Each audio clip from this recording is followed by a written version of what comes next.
বিদ্রোহের প্রথম প্রকাশ হিসেবে মনে করা হলেও মূলত তখনই পিলখানার ভিতরে শুরু হয়ে গেছে নির্মম হত্যাযজ্ঞ।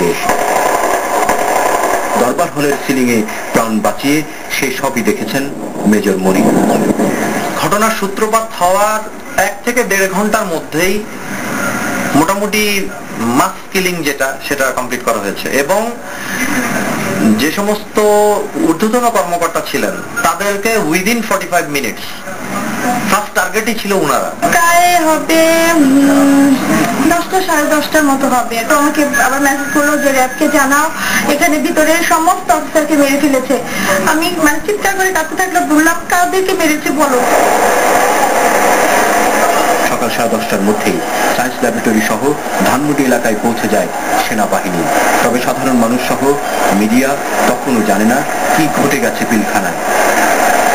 নির্মমতার খানিকটা প্রমাণ মেলে দুপুর 2টায় কামরাঙ্গীচরের স্লুইস গেট দিয়ে ভেসে আসে ডাল ভাত কর্মসূচির প্রধান মুজিবুল হক সহ অপর একজনের লাশ।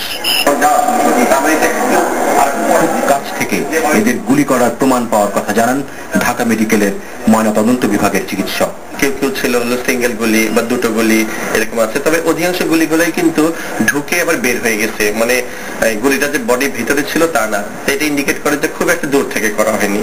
ময়নাতদন্তে নিহতদের পেটে পাওয়া খাবারের অংশ দেখে তারা এখন নিশ্চিত মেডিকেলে আসা 32 জনের অন্তত 25 জনই নিহত হয়েছেন প্রথম 1-2 ঘন্টাতেই।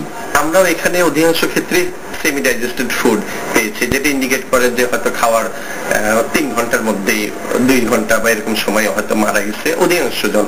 তবে 26 তারিখ দুপুরে মিডফোর্ডে আসা প্রথম 6 জনের মৃত্যু হয়েছে এখানে আনার ঘন্টা 10 আগে।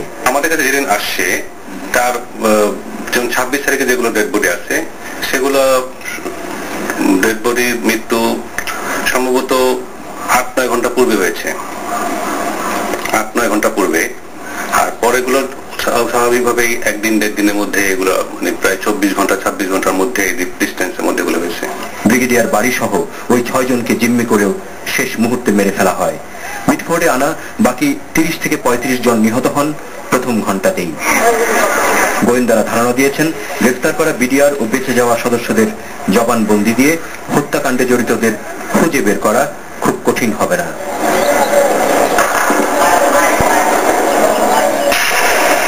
Shakil Ahmed, one news.